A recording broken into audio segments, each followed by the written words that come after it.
What's the best thing about Boston? The diversity. Yeah. Their education. Yeah. Yes, the education. I'm trying to think of something. I guess The city healthcare life. too. Their housing. I was gonna say the food. Housing. Food's not a bad answer. Nothing else? Education. Education? I feel like we got mad Dunkin' Donuts. Every corner. Is that really the best thing? Like the authorities take Previously, in Greater Boston. Michael, it was great running into you. I'm curious if you actually know the person who asked me to look for this stupid ball in the first place. Gemma Linzer Coolidge? Dear Mr. Ms. Publisher, I am greatly honored that you have seen fit to elevate my status to that of managing editor over all Third Sight publications. I've been watching you. Don't I know you from somewhere? The news, maybe? Redline. Arlington. And Cambridge. from Dorchester. Jamaica Plain, Revere, my whole Hanson, Wellesley. Wilmington, Redline, Worcester, I'm from Somerville. Peabody. Tewksbury, Park. Roslindale. Andover, Dorchester. Framingham. This is. Lowell. This is Revere. Methuen. This is. This is. Greater Boston. This week in Greater Boston, episode 14, The Watcher over Third Sight. The most unpleasant aspect of being summoned is that it is always unexpected. It is an unanticipated whim that must be indulged. When a crystal ball selects your name from a stack of names, you are called, even if you have other places to be, even if you have other plans. The first time I was summoned was on Tuesday, September 17th at 4:37 p.m. My first summoning was unintentional. Ms. Linzer Coolidge had no idea what she was doing when she summoned me. She had no idea the events she was setting in motion. She wanted to be released from obligation, so she handed that obligation over to Chance. And Chance chose me. My permission was not asked. My calendar was not consulted. I was summoned, and I came because I could not do otherwise. But that was okay. There was value in it. An opportunity to help my friend. I took that opportunity. Dear Leon, of late I have lost all sense of professional satisfaction. After a man I once counted as a friend received a promotion, with my help, he quickly transformed into a tyrant and a bully. I have even found myself nostalgic for the antisocial party pooper who once ran my office. I used to believe in the sacred, inviolate bond of office kinship, but now I have all but given up on finding any companions in this place. How can I go on working alongside people who I cannot love? Sincerely, Woeful in Watertown.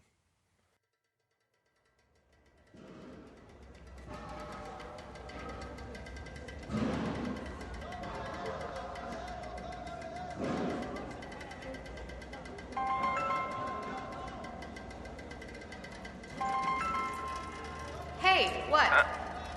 Louisa? It's Michael. Oh, hey. Are you all right? You sound weird. Yeah, I'm down in the tunnels. I'm taking a foot tour through some of these old maintenance passages. Oh man, that sounds... Creepy as hell? Yeah. Excuse me, ma'am. And did you know there are settlements down here? I came down looking for clues to get Gemma's ball, but I'm getting some fantastic photographs. People have started building lean-tos, mushroom gardens. There's even some sort of flea market that they're starting to develop. That sounds amazing. I should do a story on that. Ma'am, do you have a moment? Hang on a sec, Michael. What do you want? Well, I'd very much like to tell you about the Bible. What? No, thanks. I'm familiar with it. You can go now. But aren't you concerned for the state of your soul? I'm concerned for the state of a lot of things. My love life, arts education in America, the future of Redline, but my soul, the state of my soul is all peaches and creams, thank you very much. Should I let you go? No, please, sorry. This place is just full of weirdos. Even the Jesus muggers have started working rubes down here. I just probably shouldn't have come down here on my own. It's good to have you on the line, though, in case things get weird. Could you just keep talking while I skulk around?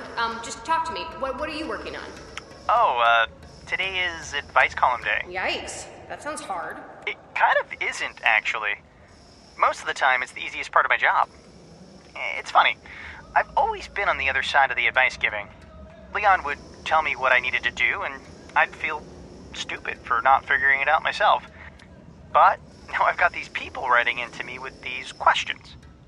And 9 times out of 10, the answer is so easy, I'm sure they already know it. They just need to hear someone else say it. Like this one letter I got.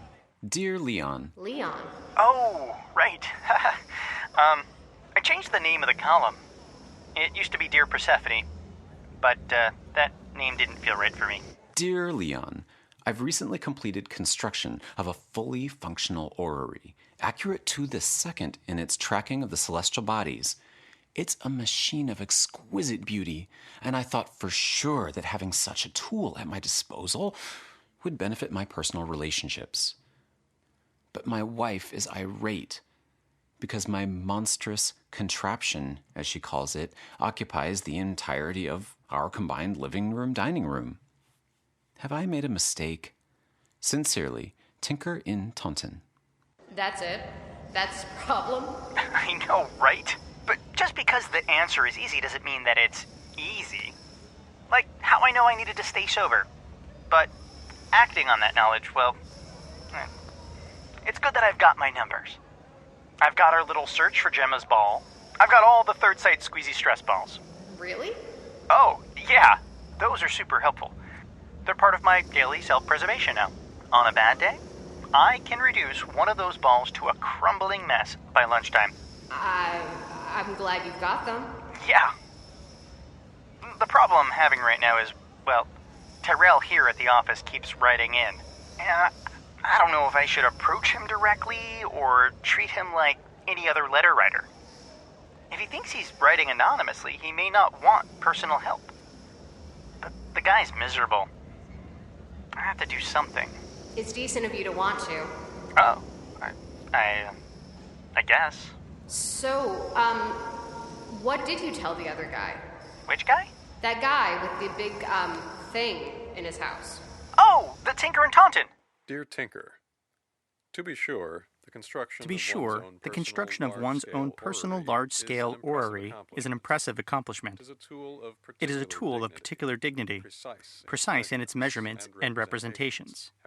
However, it is also very large. If the tool you use to plan for the future encroach upon your ability to enact those plans, then your tools have failed you. Fortunately, there is a simple solution. On Chandler Street, in your hometown, is Compass Self-Storage, where you can rent a 10x10 storage unit for $137 per month. Move your orrery to that location, and you'll be able to consult it at your convenience without monopolizing your apartment. Well, that's sensible, I guess. I mean, as much as building a thing like that can be sensible in the first place. Well, yeah, I don't know. I've made worse decisions. I feel a little hypocritical giving advice on housing, considering. Why? You haven't seen my place, have you? I'm down at Porter Square in Redline, one of the residential suspension structures. It's kind of like a series of hammock nets suspended over the outbound platform, with like these canvas walls to divide you from your neighbors. People have been calling it the, Ewok Village. The whole place sways every time a train goes by. It's cheap, but it's kind of stressful. Like, I can hear the woman above me brush her teeth. Stressful. Have you ever really listened to someone brushing their teeth? Ugh. Not to mention the silhouettes on the wall every time the couple next door are fooling around. That sounds... Well, it's hard to even picture, actually. I need to get down there with my camera. You should! I'll give you a tour. Hey, where are you now? Still in the tunnel. This settlement keeps going. It's a lot farther than I realized. I think some of it might predate the referendum, because it looks like there's been a homeless camp down here for years. There's like these little houses built from discarded aluminum siding. They're all wired together, and lighting is plugged into this makeshift electrical work, and they've spliced these hanging outlets into the grid. There's this amazing communal kitchen. Oh, wow. I guess they've got neighbors now. Yeah, and that's going to be a problem. I mean, I know for a fact this section of the tunnel was already zoned for commercial construction. I think it's going to be a Dunks. You mean a Dunkies? No, Dunks, like Dunkin' Donuts. Right, a Dunkies. Oh, whatever. Point is, a bunch of people are going to get pushed out of these makeshift homes to make room for the millionth branch of Boston's Worst Coffee. Oh, shit. Yeah. I mean, I don't think these people even realize. You still there? Yeah. Just didn't know what to say. I don't know. Got another letter? One more. This one's, Dear Leon, last February, on the advice of my doctor, I got a routine flu shot. 9 weeks later, I was hospitalized with alcohol poisoning after a weekend of partying. Do you think my illness may have been caused by the vaccine? Sincerely, Vax victim in San Bernardino. Oh. Yeah. So, what do you do with one like that? I stay late. I stay at work until I've got an answer. The answer I think Leon would give. And I wreck another squeezy stress ball. What's the worst or weirdest thing you've ever seen your boss do? I don't know, it was pick a scab. I hate those. And he made it bleed, and I just kind of looked at him like, yeah, you're unprofessional. Probably complain about things falling on the floor because the floor isn't freshly painted, but it's a shop. Things are going to be on the floor regardless. After Thanksgiving, we came back, and he said something that happened at the table, like a joke that one of his relatives said. And I was just there like, was I supposed to laugh too? Or like, I don't know, what should I laugh? And then after I was like, oh, I get the joke. And then everyone just looked at me and I was like, okay. But it was something about the turkey. Like they said it like a turkey joke. He got mad and tried to kick a panel off of one of our buses. Like flipped out. Next thing I know, I hear him yelling at his wife upstairs. I worked in a restaurant in Boston, not too far from here, and we had a patio outside, and it was on a busy street, and it's just some homeless guy was hanging around out there. I mean, it's the city. It's no big deal. And this manager was a nutcase, and he went in the kitchen and got a butcher knife and was walking through the restaurant with it down at his side like he was hiding it and going out. I don't know. The homeless man was gone by the time he went out there, and I don't think he would have done anything anyway, but it was pretty darn weird. I had a boss who was supposed to stay in frequent contact with work, not constant, but, check your email every couple hours, etc. But he didn't like the idea that his phone had a GPS on it and it would track him. And he had several acres of land, so when he got home, he'd put it in his mailbox. So every day he'd tell us that we should put our cell phones in our mailbox so they can't see where we go on our property. I guess the worst thing I've seen one of my boss do was trying to tell people that they're replaceable, easily replaceable, when I worked in the cafeteria at Boston College. I guess he just thought that kids would take him too lightly, because the majority of the people were African American, Hispanic that were signing up for that job. So I guess he wanted to try to establish some dominance. Life at Third Sight Media hadn't significantly improved for Tyrell Fredericks. Extinction Event was a tyrannical boss, a petty, bullying, drunk on mid-managerial power, tyrannical boss. And Tyrell had earned himself the desultory honor of being #1 flunky, which meant his role as head of human resources now included running Gopher throughout the office. Hey, Tyrell. What's up? Extinction Event wants a meeting in the big conference room. He sent me around to tell everyone. Why doesn't he just use the intercom? Sorry. No, it's fine. I'm on my way. I need to swing past the supply closet for a new stress ball anyway. You go through those? Yeah, they really help with my, my problem. Oh. Maybe you should take a couple while you're there, before the meeting. Tyrell was mortified to realize that he actually missed Gemma. Why had he resented her so much? Because she didn't like parties? So what? She hadn't even really stopped him from having them. She'd explicitly told Michael to reject Tyrell's offer. But when Tyrell had put the requisition in front of her, added it to the company calendar, she'd just signed right off on it. She just didn't want to be invited. She wanted to be left alone. Hi, Allison. What? Meeting in the conference room. But Tyrell couldn't allow Gemma her solitude, couldn't abide her lack of enthusiasm for the Margaritathon, couldn't abide her refusal to be his friend. So he'd gotten her fired. Who really pooped that party? It was entirely his own fault. A misery of his own creation. He could see that now. How petty he'd been. How unethical. How wrong. This was his punishment. He deserved this. Hey, Natalie. Hey, Roger. Hi, Tyrell. We're having a meeting in the big conference room. Of course we are. And now he was less liked than ever. But not even for the right reasons. If people hated him because of what he'd done to Gemma, that would only be right and fair. But nobody knew about that. Hey, Wanda. Hi, Jonas. Hi, Tina. Hi, Anna Marie. Yeah, hi, Tyrell. Does Paletti want something? We're having a... Oh, hi, Abdulaziz. I didn't see you back there. Oh, and Tom.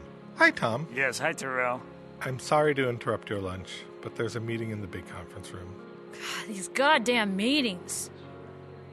A waste of my life. I brought donuts. He'd come to terms with it, kind of. Made his peace with it. Mostly. He'd been given a sign, a clear omen of hope. But what hope had it signified? He couldn't tell. He'd never had the gift of divination, never fully understood the powers so grandiosely on display all around him. He chided himself for his envy, but persisted in his envying. How could he not? What person could ever be satisfied to be the least special person in their own world? Where is everyone? We're coming! Everyone's coming! So now here he was, running all around the office, prying basic tolerance from them with confectionery bribes and obsequious politeness. He couldn't allow it to go on. He had to send a message of his own. Oh, there you all are. I was starting to wonder. Please find your seats. Oh, Tyrell, you brought donuts. I assume you got some vegan ones in there? Yes! Very good. It's for Jonas. What? Jonas is vegan, so I brought him a vegan donut. Aw, thanks, Tyrell. Just the one, though. Maybe we could each have half. No, it's for Jonas. One vegan donut for Jonas, and one for Wanda. Wanda's vegan? No, but she's allergic to eggs, so I got her a vegan donut, too. Oh, that's very thoughtful, Tyrell. Thank you. But none for me. They ran out? Vegan donuts? Yes. Tyrell, is that true? Did they really run out of vegan donuts at the donut shop? They had a lot of vegans today? Extra vegans? I can tell you're lying to me, Tyrell. Shame on you. Now please sit down. Okay. Tyrell, you're not really taking a donut, are you? Do you think you deserve a donut? But I bought them. Did you buy donuts for everyone?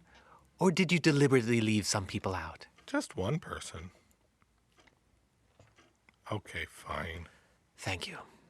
Now, before we begin, I want to say that I'm very proud of the work all of you have done over the past few months. Gemma's abrupt departure and my promotion came as an unexpected, if not unwelcome, surprise. But you've all done an admirable job of responding to the new hierarchy and philosophy. We still don't know why she was fired. Because she's a horrible person. Now, I would especially like to commend our most junior member, Michael Tate. Oh, wow. Thank you.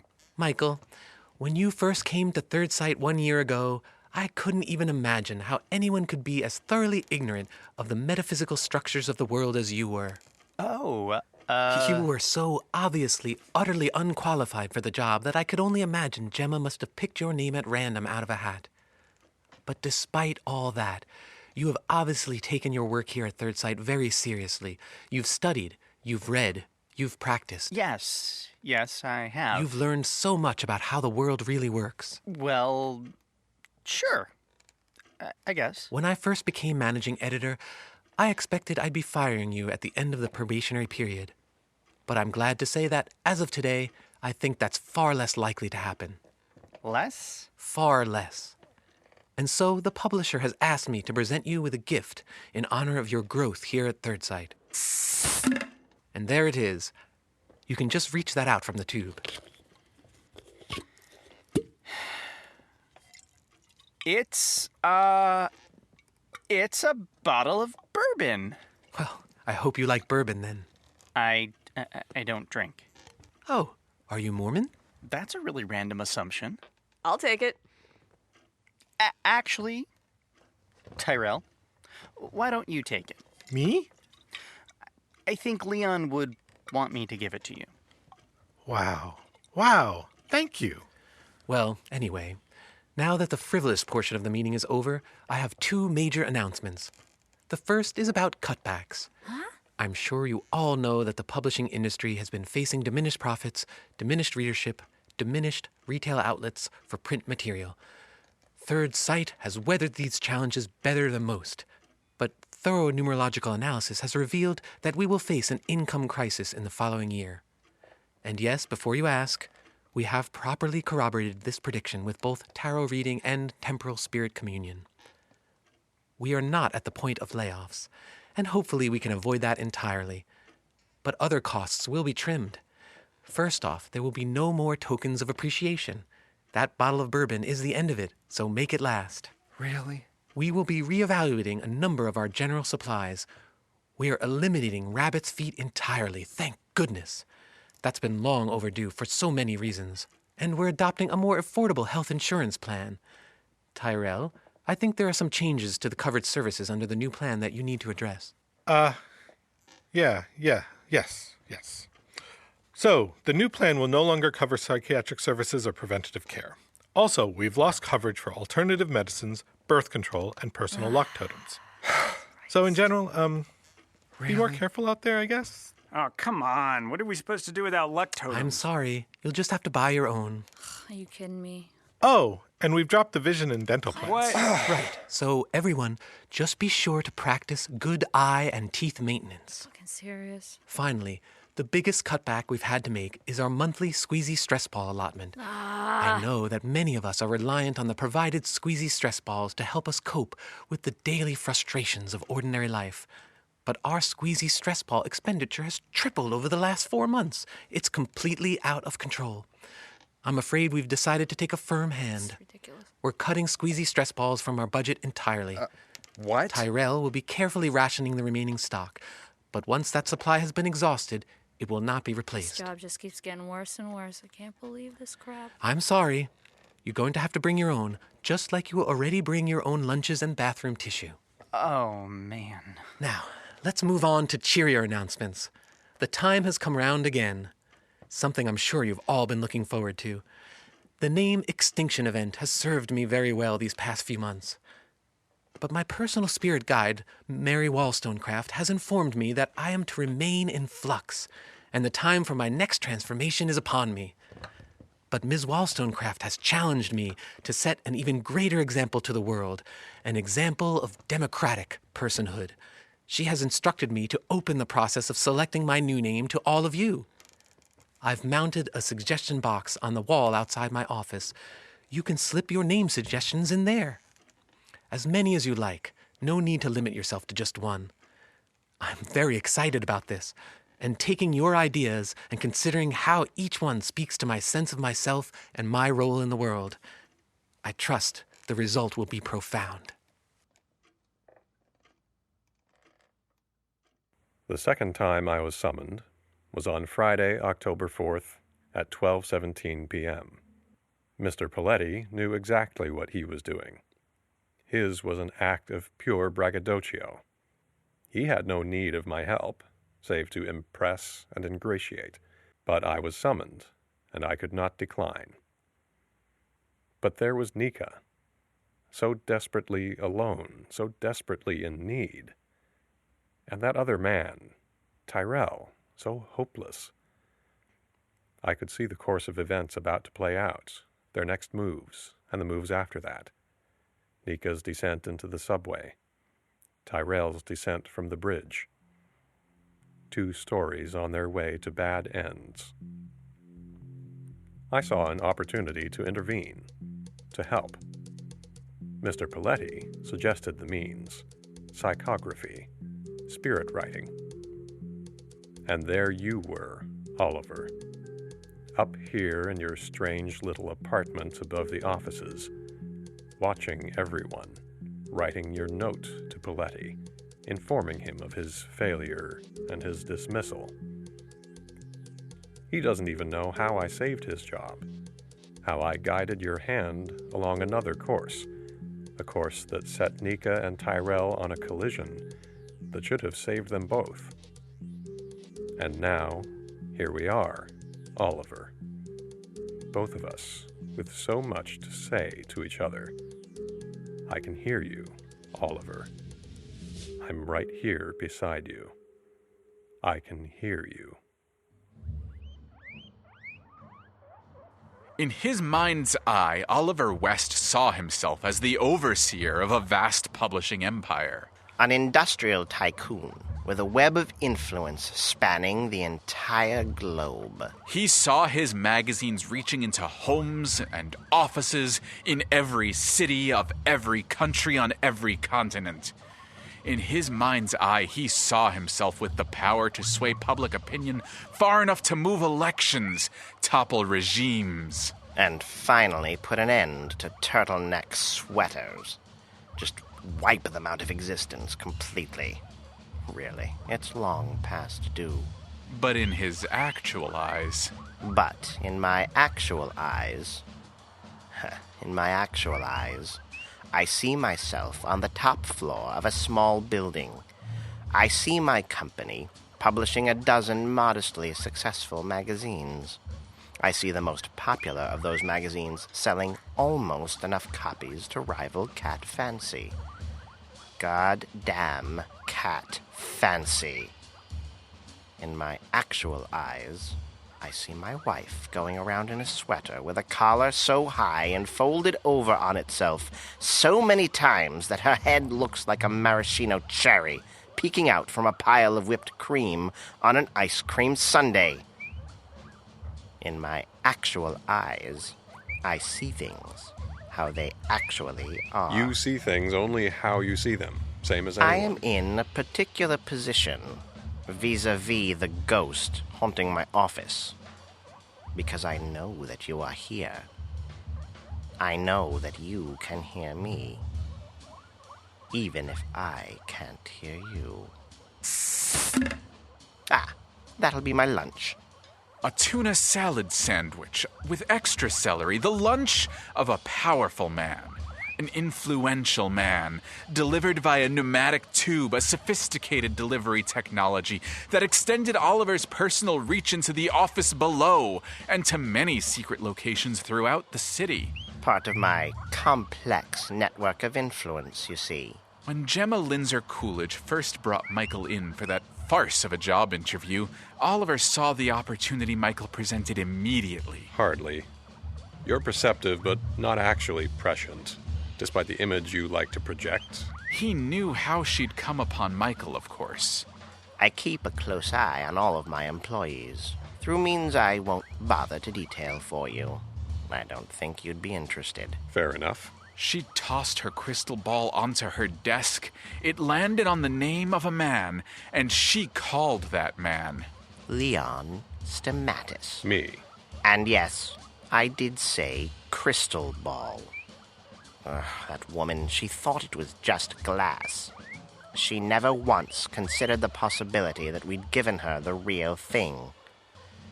I've rarely been so glad to be rid of an employee as I am to be rid of Gemma. I found her deeply emotionally draining. Some people are just like that. Some people are very much now, like Michael. that. Michael is something else entirely. So malleable, that one. But you know better than anyone how easily shaped he is.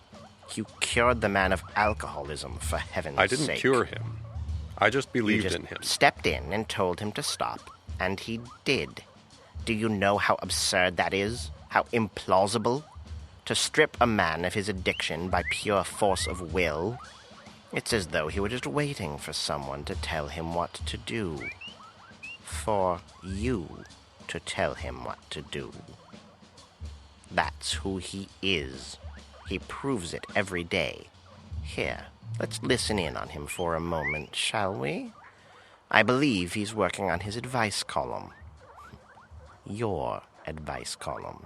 Dear Vax victim, it is perfectly normal to grasp for seemingly irrational explanations to confusing events.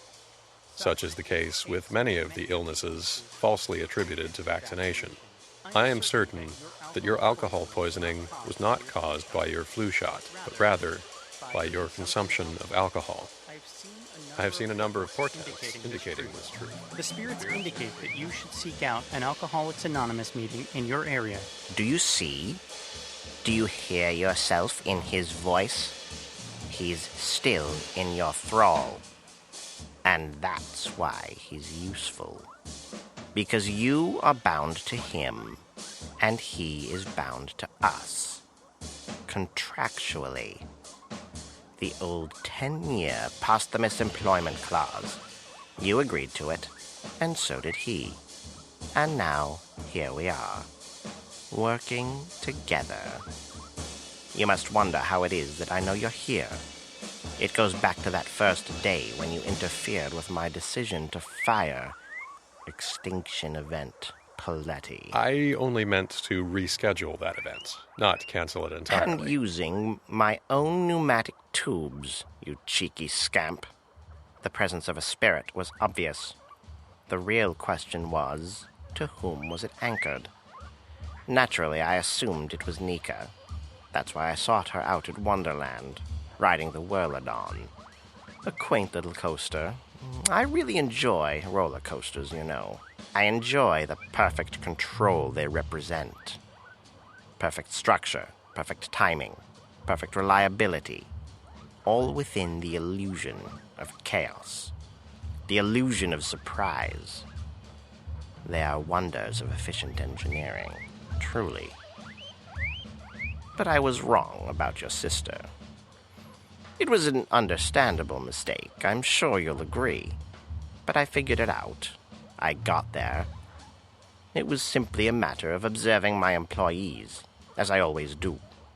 It was hardly a leap to realize Michael must have help.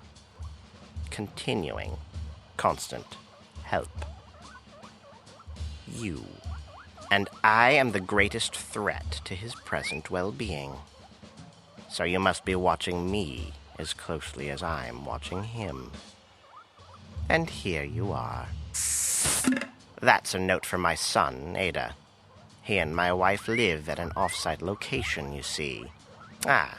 He wants to know if I can make orange box mac and cheese tonight. The orange box is Ada's favorite. It has become a Thursday night ritual. Oliver and Ada's favorite mac and cheese. Now, Mr. Stamatis, we need to wrap this up so that I may go see my son. It's time I made my requirements clear. What I expect of you as an employee of Third Sight. You will be my spy. Your first assignment will bring you back to Wonderland. A woman there interests me. She lives in the San Francisco Urban Conflagration Recreation Experience. Go learn what you can about her. Your second responsibility is one that you've been doing already. I want you to continue feeding information to Michael. Guide his divinations, just as you did when he predicted the passage of the referendum. No one had seen that coming, save Michael. No other paper or magazine in the city or the world had predicted the referendum's success. That single prediction became the best thing that had happened to Third Sight Media in years. So, keep him on point, Mr. Stamatis. Particularly with regard to further developments in Redline. Make us the authority. Make us essential. Do that, and Michael will have a long and gainful employment here at Third Sight, collecting his own salary as well as yours. Fail? Well, as I said earlier, your friend is an easy man to mold, Mr. Stamatis. He is an easy man to break. I need your agreement. Some sign of your cooperation. Perhaps a bit of useful information, if you have any to spare at the moment. Unless you'd rather see your dear friend back out on the street. Feel free to use the tubes. Ah, there we go. I must confess, I admire your penmanship.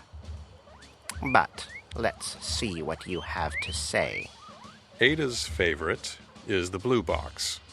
But he knows you don't like it, so he chooses the orange to avoid disappointing you. Oh, you are a cheeky ghost, aren't you? But no matter. The deal is sealed. We have reached our agreement.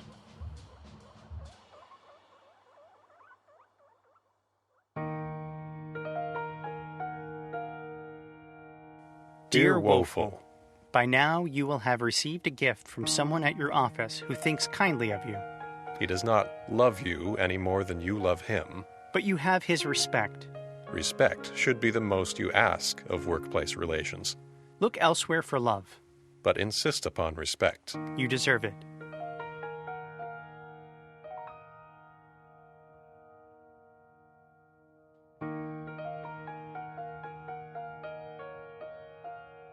Greater Boston is written and produced by Alexander Danner and Jeff Van Driesen with recording and technical assistance from Mark Harmon.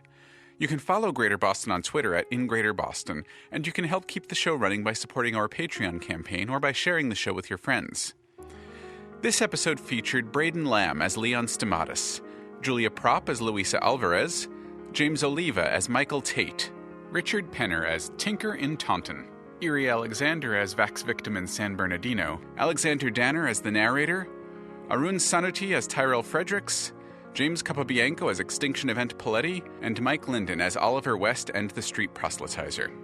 Also featuring Tanya Milojevic, Jim Johansson, Ben Flaumenhaft, and Rick Coast as Third Site employees. Interviews conducted with real Greater Boston residents. Charlie and the MTA is performed by Emily Peterson and Dirk Teedy, Mechanical by Dave Fernandez, Life List by Dave Lewis, and drums by Jim Johansson. Be sure to check out the shows produced by our special guests this episode, including Jim Robbie and the Wanderers, The Infinite Now, and Rick Coast Productions. I've got all the third site squeezy trust. I got all the third site squeezy trust. I've got all the third site squeezy trust. Why did you put squeezy and stress next to each other? Why? Dun da da dun, squeezy stress ball. Obliterated. Okay. Good night.